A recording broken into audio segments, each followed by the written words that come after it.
Tuhan bersamamu dan bersama rohmu. Inilah Injil suci menurut Lukas. Dimuliakanlah Tuhan. Kira-kira 8 hari sesudah segala pengajaran itu, Yesus membawa Petrus, Yohanes, dan Yakobus lalu naik ke atas gunung untuk berdoa. Ketika ia sedang berdoa, rupa wajahnya berubah dan pakaiannya menjadi putih berkilau-kilauan. Dan tampaklah 2 orang berbicara dengan dia, yaitu Musa dan Elia. Keduanya menampakkan diri dalam kemuliaan dan berbicara tentang tujuan kepergiannya yang akan digenapinya di Yerusalem. Sementara itu Petrus dan teman-temannya telah tertidur, dan ketika mereka terbangun, mereka melihat Yesus dalam kemuliaannya dan kedua orang yang berdiri di dekatnya itu. Dan ketika kedua orang itu hendak meninggalkan Yesus, Petrus berkata kepadanya, "Guru, betapa bahagianya kami berada di tempat ini. Baiklah, kami dirikan sekarang 3 kemah, 1 untuk engkau, 1 untuk Musa, dan 1 untuk Elia." Tetapi Petrus tidak tahu apa yang dikatakannya itu. Sementara ia berkata demikian, datanglah awan menaungi mereka. Dan ketika mereka masuk ke dalam awan itu, takutlah mereka. Maka terdengarlah suara dari dalam awan itu yang berkata, "Inilah anakku yang kupilih, dengarkanlah dia." Ketika suara itu terdengar, nampaklah Yesus tinggal seorang diri. Dan murid-murid itu merahasiakannya. Dan pada masa itu, mereka tidak menceritakan kepada siapapun apa yang mereka lihat. Demikianlah Injil Tuhan. Terpujilah Kristus.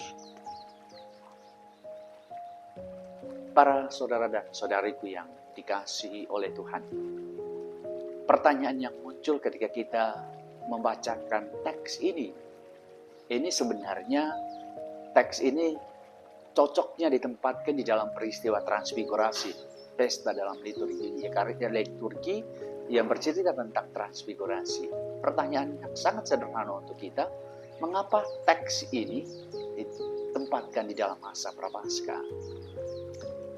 Ada 2 poin yang bisa kita renungkan. Pertama, bahwa kemuliaan Tuhan itu sejajar antara kemuliaan yang terjadi di Gunung Tabor yang dikisahkan dalam Injil hari ini dengan kemuliaan yang akan kita saksikan dan renungkan bersama, yaitu di Kalvari.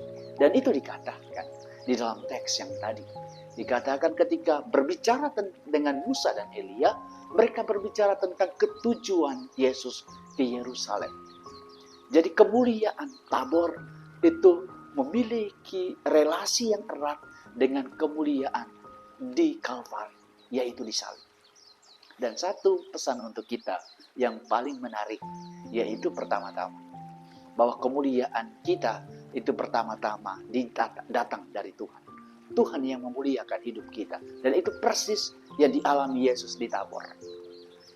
Tetapi kemuliaan Tuhan itu mesti kita hargai dan kemudian kita muliakan dengan hidup kita.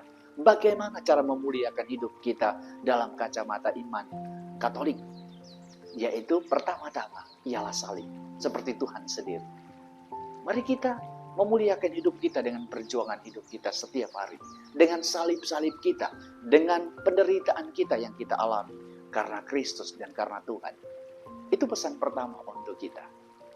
Pesan yang kedua, apa yang terjadi dalam kisah, di dalam teks ini dengan para murid? Mereka tertidur. Para saudara dan saudariku yang terkasih, ini sesuatu yang menarik untuk kita renungkan tentang para murid tertidur. Mereka lupa bahwa Yesus berdoa dengan begitu lama berbicara dengan kedua orang tadi. Kadangkala dalam masa Prapaskah, kita tidak menikmati kemuliaan Tuhan.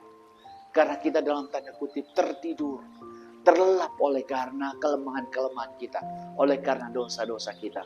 Maka Tuhan pada hari ini mengajak kita, mari kita bangun untuk menyaksikan kemuliaan Tuhan. Untuk menyaksikan bagaimana kemuliaan nilai-nilai dari masa puasa, masa pantang yang kita rayakan. Mari kita selalu terjaga untuk menikmati masa-masa kita dalam tanda kutip mengambil bagian dalam penderitaan Kristus. Mari jangan tertidur seperti para murid. Mari bangun untuk menikmati, untuk mengambil, merenungkan nilai-nilai dari salib, nilai-nilai dari penderitaan yang Tuhan alami di hari-hari dan di masa Prapaskah ini. Semoga Tuhan senantiasa memberikan berkat untuk kita.